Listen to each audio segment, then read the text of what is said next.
Bienvenida al senador Juan Lozano. Nos acompaña en el panel, por favor.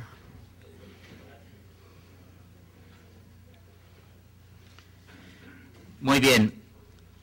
Una muy sugestiva y clarificante exposición del doctor Fernando.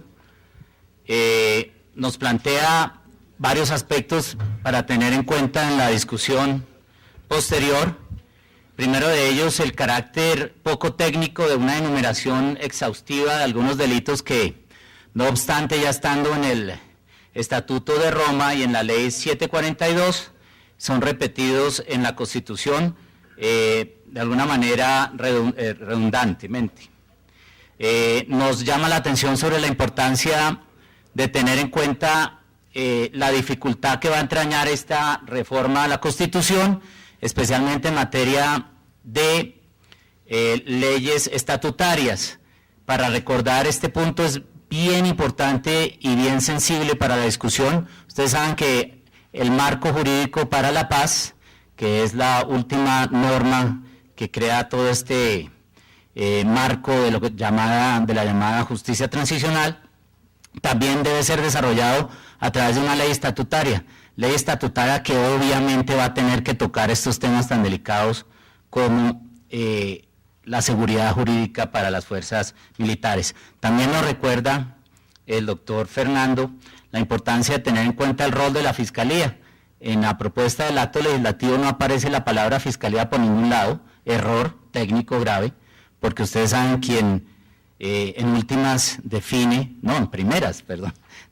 el tipo penal e impulsa la acción penal es la Fiscalía, no una comisión mixta o una comisión técnica, llámese como se llame, condenada al fracaso constitucional. No creo que la Corte Constitucional avale algo de ese tenor, especialmente cuando la reforma a la justicia no logró eliminar, como lo quería, el Consejo Superior de la Judicatura, que entre otras cosas es el único órgano constitucionalmente facultado para dirimir con los conflictos de jurisdicciones. Muy sugestiva, muy interesante presentación. Ahora vamos a otra dimensión del Fuero Penal Militar. Vamos a invitar al brigadier retirado José Arturo Camelo Piñeros. Él es actualmente el decano de la Facultad de Derecho de la Escuela Militar de Cadetes, General José María Córdoba de Colombia, y consejero fiscal de la Asociación Internacional de Juristas Militares con sede en Florianópolis, Brasil. En primer lugar, deseo presentar mi saludo y agradecimiento a las directivas, a los honorables profesores y estudiantes de este claustro universitario, por permitirme exponer las inquietudes que creo sienten los miembros de la fuerza pública, agradecer la presencia de los distinguidos panelistas, considerarme afortunado de encontrarme entre ustedes. Como ciudadano interesado, ya en el retiro, en aquellos temas que afectan nuestra seguridad y defensa nacional, agradezco a todos ustedes esta invitación que me hicieran para participar con mis opiniones y observaciones en esta audiencia, en este foro tan trascendental para la paz de nuestra nación. Hemos llegado a tener esa connotación, ya el fuero militar va a tener con el logro o no de la paz en nuestro país. Lo hago con base en la experiencia adquirida, una experiencia adquirida a través del transcurso de 34 años de servicio orgullosamente prestados a la institución más respetada por el pueblo colombiano. Y especialmente lo hago por aquellas reflexiones que avivaron en mí el querer comprender la situación crítica que vive la justicia penal militar colombiana, puesto que me desempeñé como su director durante los últimos 3 años de mi carrera. Puedo manifestarles entonces que no solo he sido testigo directo de la deformación, mas no transformación del sistema de justicia penal militar, sino que además he sido un estudioso del caso, por lo que luego de mi retiro las circunstancias me han permitido la oportunidad de compartir los conocimientos y experiencias con funcionarios penales militares de diversos países como consejero fiscal de la Asociación Internacional de Justicias Militares, una asociación nacida de la inquietud, inicialmente de 23 países, ya somos 35, que nos agrupamos con la idea de que tenemos los mismos derroteros que tienen las asociaciones internacionales y los sistemas democráticos. La brevedad del tiempo me obliga a prescindir de algunos aspectos importantísimos, pero el doctor Fernando Velázquez me ayudó al remitirse a los orígenes de la justicia penal militar para comprender su importancia en la situación actual que estamos viviendo. Habría que hablar de aspectos de tipo dogmático, de por qué la necesidad de la justicia penal militar, por qué la necesidad de un sistema adecuado. Por la falta de tiempo debo referirme entonces más bien a los hechos más recientes que generaron la inseguridad jurídica que soportan hoy los miembros combatientes de la fuerza pública. Los miembros de la fuerza pública que dan la vida para que nosotros podamos estar aquí escuchando estas palabras. Los hechos más recientes. Fue en el año de 1993. Vea el doctor Fernando Velázquez, como nos habla de 1793, y por eso me ahorró una cantidad de tiempo. Entonces yo me voy a 1993, 200 años después. Fue cuando comenzó a tomar forma la actual crisis de la justicia penal militar, cuando en obedecimiento a recomendaciones de la Corte Interamericana de Derechos Humanos se declararon inconstitucionales las figuras del defensor militar, el fiscal penal militar y los jurados de conciencia que conformaban los denominados consejos de guerra. Mediante sentencias, los estudiantes deben apuntar, los demás no, porque ya lo sabemos. Mediante sentencias C-592 de 1993 y C-141 de 1995. Como resultado del análisis y conclusiones de esas sentencias, como resultado se llegó en aquel entonces a una conclusión absurda, basada en la negación del principio de la buena fe, no aplicable a los miembros de la fuerza pública, según la cual las cortes o tribunales marciales no podían estar integrados por militares en servicio activo, porque siendo integrantes de la fuerza pública, ellos se encontraban investidos de cierta autoridad y obediencia que los hacían incompatibles con la labor de administrar justicia, por Dios. Las cortes marciales o tribunales militares no podían estar integrados por militares. Eso fue lo que en ese tiempo conoció el doctor Germán Vargas Lleras y un doctor Martínez Simán, quienes fueron ponentes del acto legislativo número 2 de 1995. Para ese entonces emergió como salvador el acto legislativo número 2 del 95 y ahora estamos considerando otro, sin que se haya solucionado el primero, luego de 17 años. Para ese entonces emergió como salvador el acto legislativo número 2 del 95, el cual terminó adicionando el artículo 221 de nuestra Constitución, adicionando la obligatoriedad lógica de integrar dichas cortes marciales o tribunales militares con miembros de la fuerza pública en actividad o en retiro. Además, como complemento de lo dispuesto en ese acto legislativo, que solamente agregó dos renglones, que dieron motivo a más de 20 sentencias y a jurisprudencias diversas en todas las instancias. 2 renglones. Ahora vamos a agregar nomás al artículo 221, 7 párrafos. Se va a venir la cascada de jurisprudencia con ocasión de la, si se aprueba, lo que es muy dudoso, este proyecto acto legislativo. Como complemento de lo dispuesto en este acto legislativo número 2 del 95, que adicionó el artículo 221 diciendo: dichas cortes o tribunales deberán estar integrados por miembros de la fuerza pública en servicio activo o en retiro. Adicionalmente, la sentencia 145 del 98 C-145/98 orientó, encargó, facultó al Congreso de la República para regular los juicios por jurado, pero debido a que también era mandatorio acatar otras recomendaciones de la Comisión Interamericana de Derechos Humanos, que había formulado desde 1981 algunas observaciones que tenían que ver con la independencia de decisiones judiciales y sanciones de conductas violatorias de los derechos humanos, en contravía de todo lo dispuesto por los legisladores al expedir este acto legislativo número 2 del 95, y contrario a lo dispuesto por la Honorable Corte Constitucional, se expidió el nuevo Código Penal Militar, Ley 522 de 1999, que por ser copia, vean lo absurdo, copia del Código Penal Ordinario, que por ser copia del Código Penal Ordinario, eliminó en consecuencia los juicios por jurado y por ende las cortes marciales o tribunales militares. No conozco otro país, en la historia pude averiguar que solamente a España se le ocurrió el caso de copiar el Código Criminal, pero los doctrinantes echaron abajo ese proyecto. No duró ni 3 meses. Aquí lleva desde 1999. Se copió el Código Ordinario en el Código Penal Militar.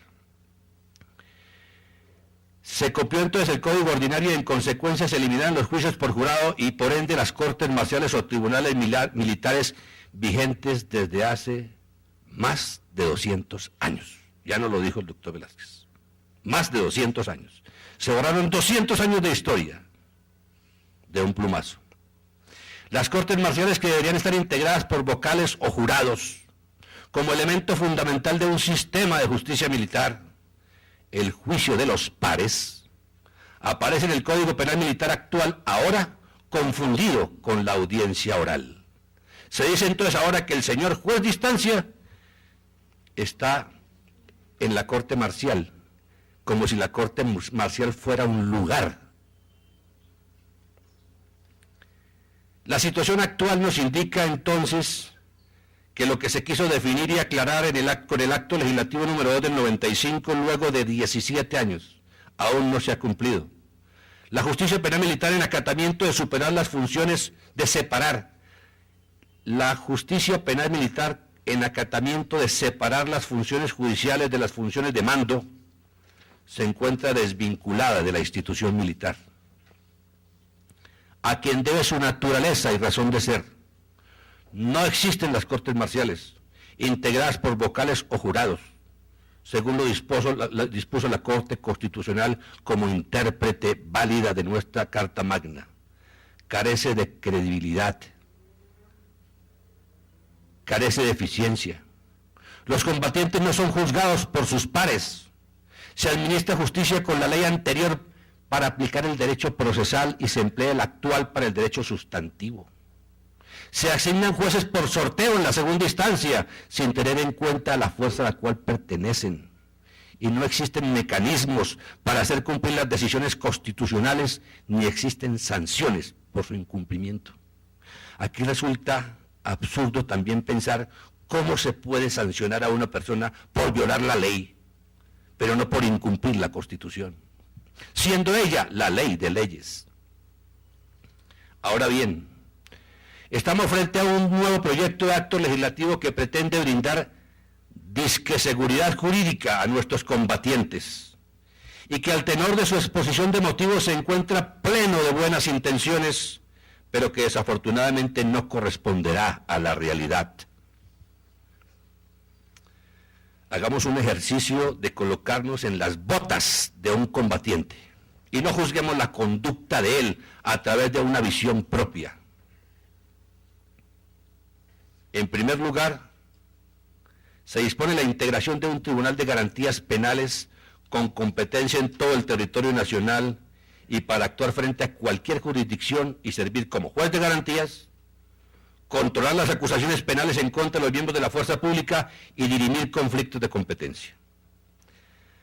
Aquí se puede apreciar que la intención puede ser buena, pero su aplicación dudosa, puesto que si el proyecto se refiere a la figura del juez de garantías del sistema acusatorio de la colombiana, que solamente existe en Panamá y Puerto Rico, las decisiones que debe tener ese juez de garantías corresponderán a decisiones solicitadas por el fiscal de cada caso para definir de manera diligente, so pena de vulnerar derechos fundamentales, tales como las medidas cautelares, las legalizaciones de captura, las formulaciones de imputación o la definición de la situación jurídica. Eso que denominan despectivamente los penalistas el triple combo. ¿Lo han escuchado? Eso quiere decir mucho.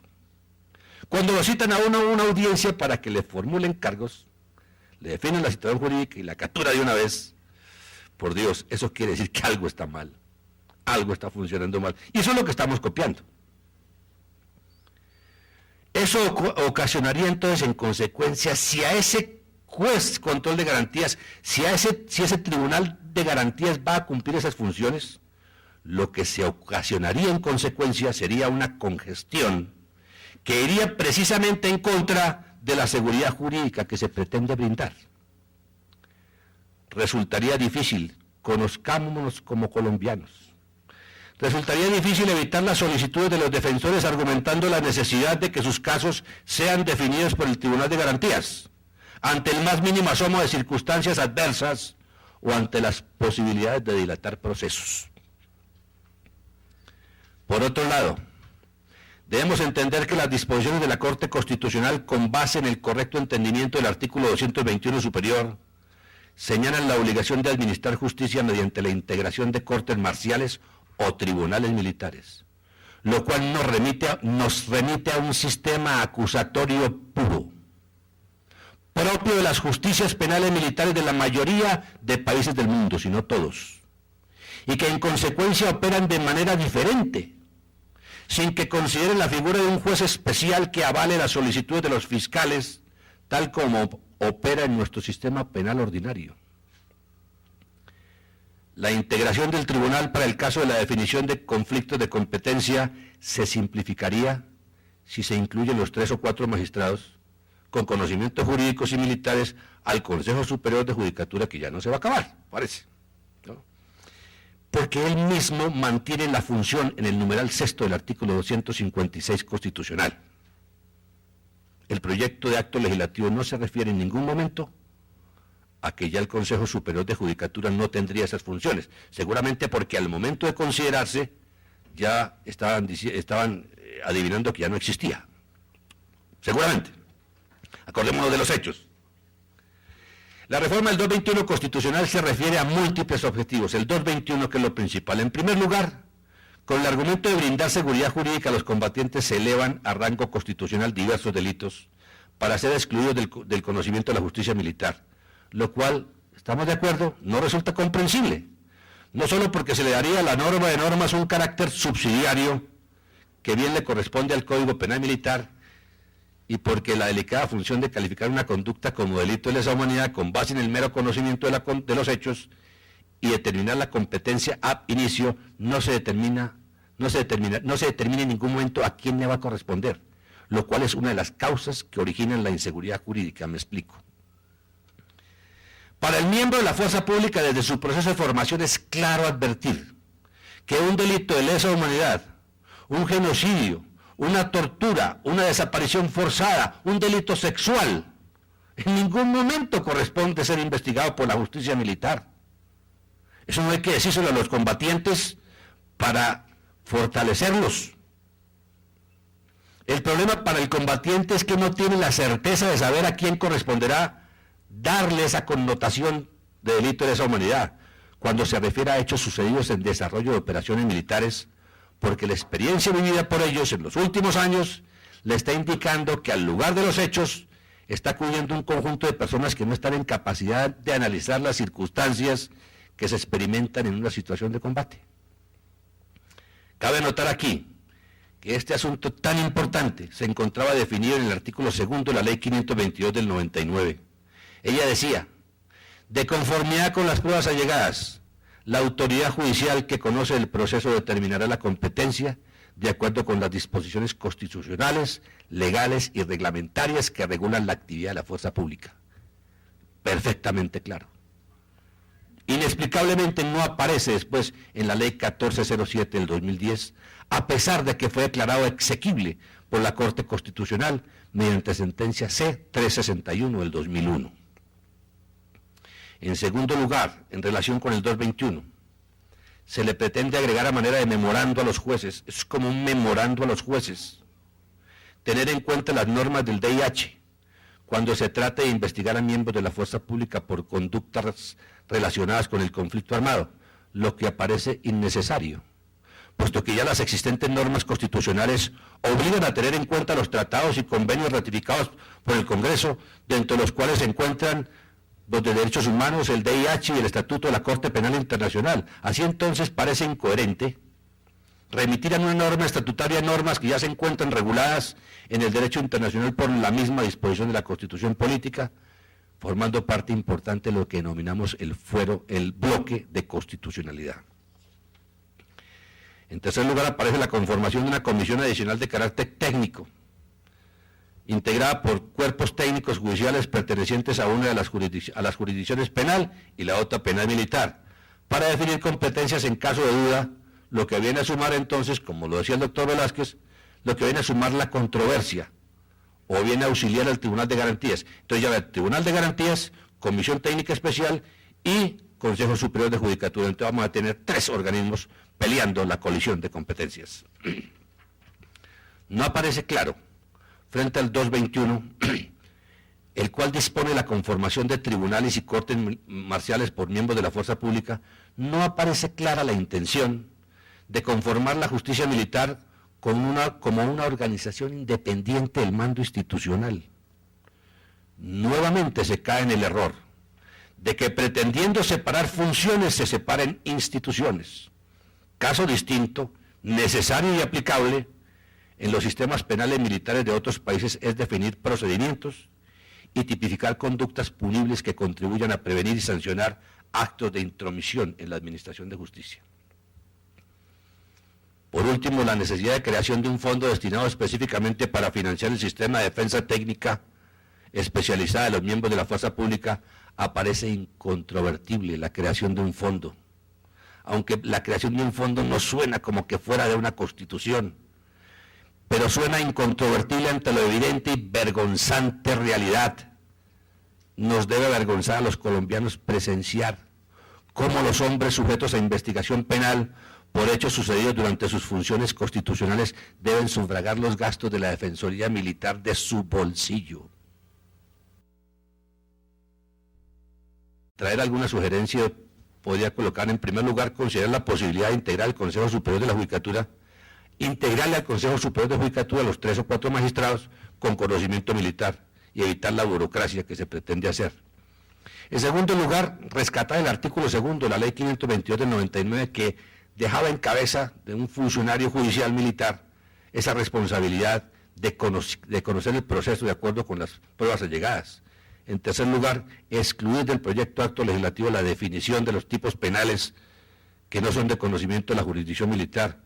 En cuarto lugar, exigir el cumplimiento de la norma constitucional del artículo 221 y la sentencia 145 del 98, la cual dispone la integración de cortes o tribunales militares escabinados, es decir, mixtos, conformados por miembros de la fuerza pública en actividad o en retiro, para transformar las lamentables condiciones actuales del juzgamiento mediante la participación de vocales o jurados que conozcan y comprendan las situaciones que se presentan en la ejecución de actos relacionados con el servicio. Por último, mantener lo dispuesto en cuanto a la Defensoría Militar y el régimen carcelario. Ven ustedes cómo el tiempo es el principal enemigo de nosotros, quienes queremos decir tantas cosas, no quisiéramos guardarnos en el corazón tantas cosas que quisiéramos decir, pero el tiempo no perdona. Muchas gracias.